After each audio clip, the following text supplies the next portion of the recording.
I'm really deeply honored to be part of a broader agenda, which I feel is not just desirable, but is in fact absolutely essential for our times today.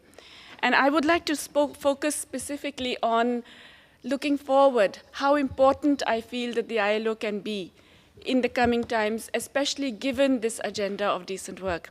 And I would look at the generation of decent work as an economic strategy for our uncertain times, which I believe that the ILO is uniquely positioned to champion, and which can become perhaps even a game-changing approach to macroeconomic policy. I do believe that any formulation of economic strategy has to rest on some increasingly evident realities. It's not just that we are once more entering a phase of major crisis. It is that the periods of rapid growth that preceded this crisis have been based on unsustainable bubbles. Such growth has contributed little in terms of generating more decent work, and it has significantly increased inequalities. And we also now see that popular sentiment across the world is no longer going to accept these outcomes.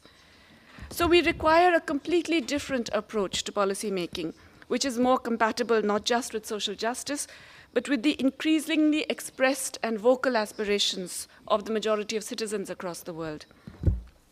We can see, I don't have to remind you, that the global economy is now in uncharted waters. The largest two economic entities, the US and the European Union, are clearly in economic conditions that will prevent there being positive engines of growth for some time now. Unfortunately, I believe that the continuing crisis in the Eurozone is unlikely to be resolved with any of the remedies that are currently on the table. And in the United States, there is inadequate political appetite for policies that would actually generate a more sustained recovery. Expectations that China or developing Asia in general can become an alternative growth pole immediately to take up this slack are unwarranted, given the relative size of the economies and the export dependence on the United States and EU. I believe that there are two major misreadings of economic policy requirements that are adding to the crisis at present. The first is the notion that it is the reduction of public debt and fiscal deficits which is a solution to the problem. In fact, we know that fiscal imbalances in most major economies were a result of the 2008 financial crisis, not a cause of it. It's not just automatic stabilizers and fiscal stimulus packages, but in the developed world, including the troubled economies like Ireland and Spain, public bailouts accounted for a large part of the deficit, as private bad debts were converted into public hands.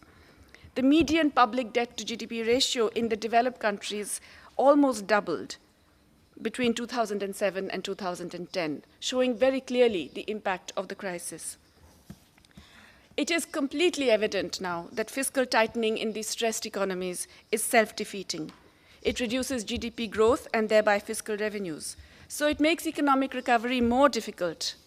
In fact, it's impossible to reduce debt to GDP ratios when the rate of interest on debt exceeds the nominal growth rate.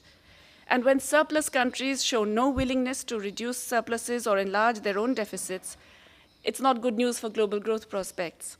What is going to drive growth nationally and globally when countries, even the countries with external surpluses, follow austerity programs that cut incomes and demand?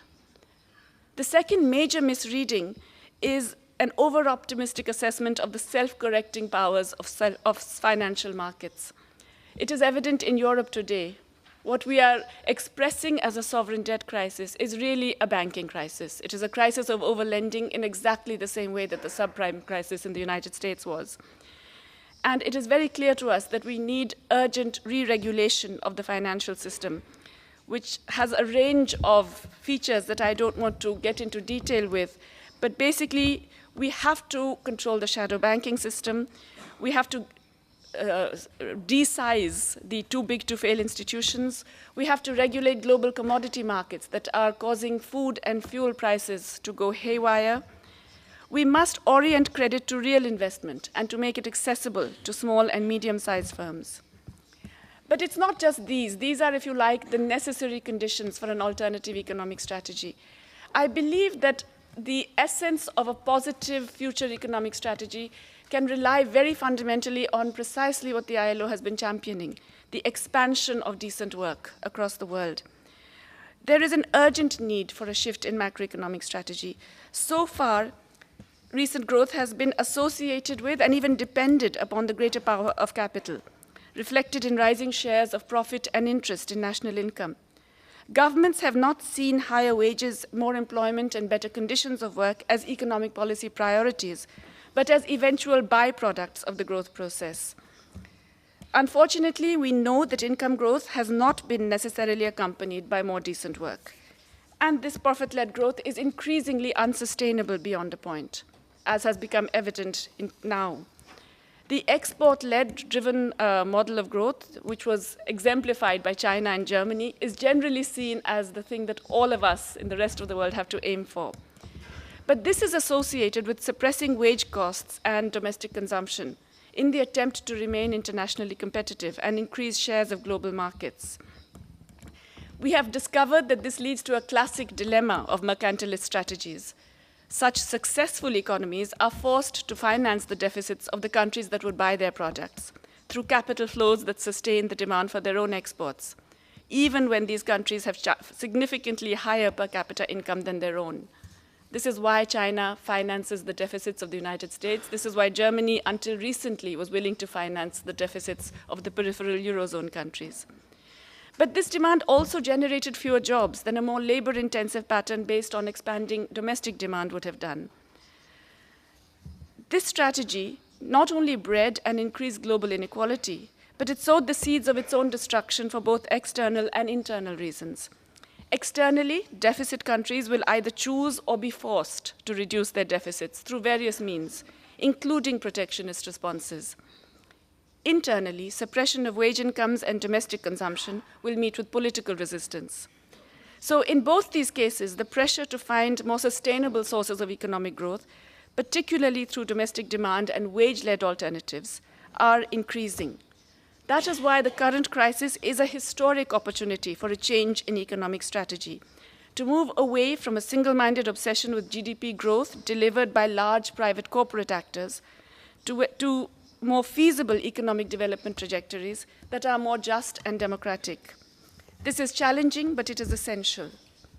It is important to see the generation of decent work not just as a positive byproduct of economic growth, but as a means to sustainable growth, as well as an end in itself. This approach relies on very strong multiplier effects to create virtuous cycles of employment and productivity growth. This, in turn, allows for more stable economic growth that is based on expanding the domestic market, but does not need to conflict with increasing exports. It encourages greater emphasis on aggregate productivity growth rather than just in cutting-edge new technologies, thereby generating a high road to industrialization. In fact, it can even become a competitive advantage rather than allowing fear of global competition to generate a race to the bottom in labor standards. I know that it's much easier to talk about this in developed countries with relatively strong institutions that can affect the labor market, including collective wage bargaining, effective minimum wage legislation, and so on.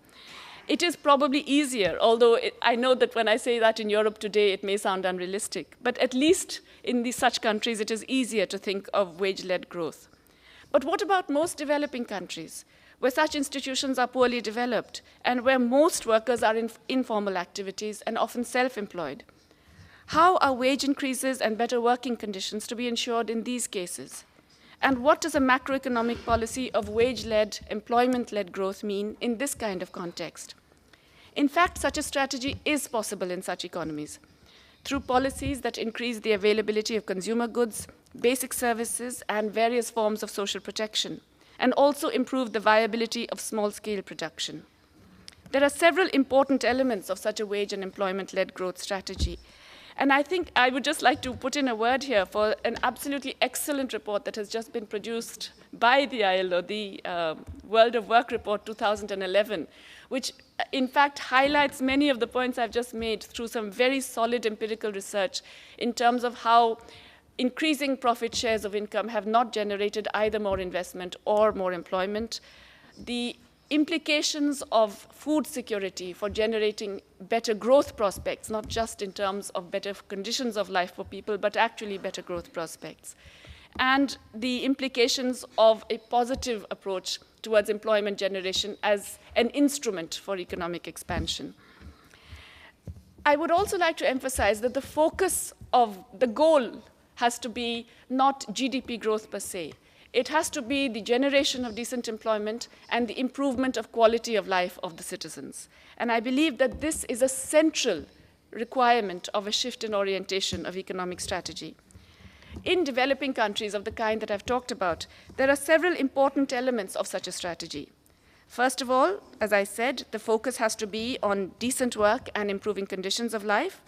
This makes the provision of basic needs, employment, access to food, sanitation, housing, health, and education, and improving the quality of life as the central guiding principles. Quantitative GDP targets that still tend to dominate the thinking of our policymakers are not just distracting from these goals, but they're often counterproductive. For example, a chaotic, polluting, and unpleasant system of privatized urban transport involving many private vehicles and over-congested roads actually generates much more GDP than a safe, efficient, affordable, and green system of public transport. Second, it is necessary to ensure the greater viability of informal and small-scale production through better access to institutional credit, greater integration into supply chains and marketing, focus on cooperative arrangements that can provide the benefits of scale economies to small producers, and technology improvements that increase labor productivity in such activities. It's particularly important, I believe, to be aware of the specific needs of women producers and workers in informal activities. Such a strategy is critical for both agriculture and non-agriculture, and the revival of smallholder cultivation is an essential aspect of this.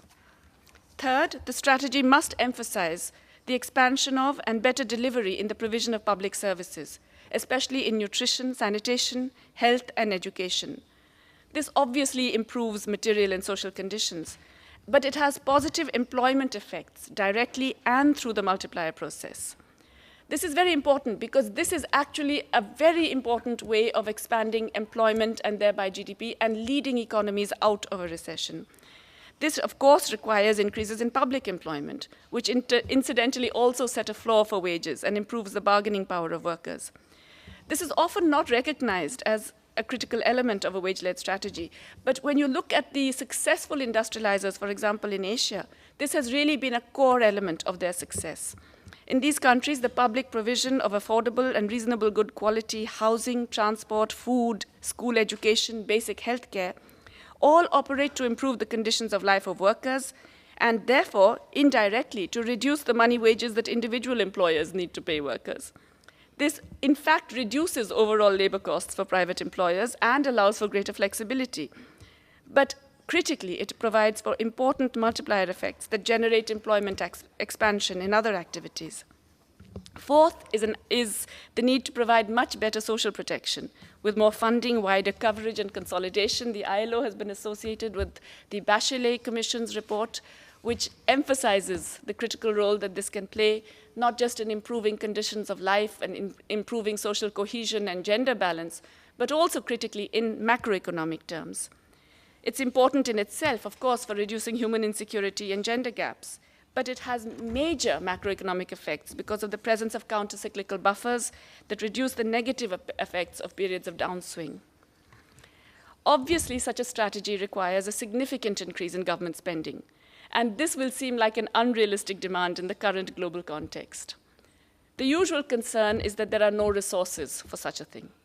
In a context in which fiscal deficits are seen as anathema, increasing public expenditure appears to be idealistic and impractical. But there are two reasons why this is not true.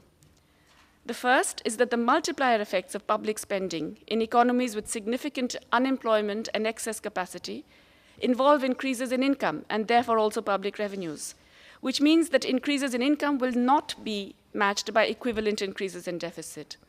The second is that tax revenues raised from the rich can pay for this increased spending.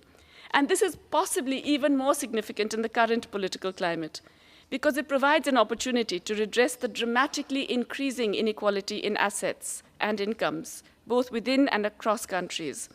I believe that we have crossed the limit of what is acceptable inequality in most societies, and future policies will have to reverse this trend. But paradoxically, this increased inequality actually makes it potentially easier to raise resources through taxation by imposing very small and reasonable taxes on the 1% of the population that is now increasingly the target of public protests by the 99%. Far from disrupting economic activity, as is threatened whenever such taxes are talked of, the use of such revenues is more likely to generate more broad-based and sustainable economic expansion and improved quality of life overall. Finally, of course, such increased public spending must be associated with efforts to make state involvement more democratic and accountable to the people, especially those who have been marginalized and dislocated by economic growth processes.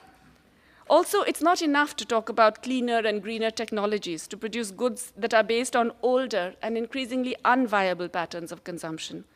Instead, we need to think creatively about such consumption itself and work out which goods and services are more necessary and desirable for our societies.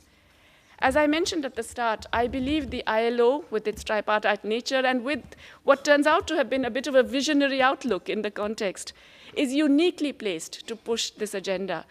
And I am extremely proud to be even a very small part of this broader endeavor. Thank you very much.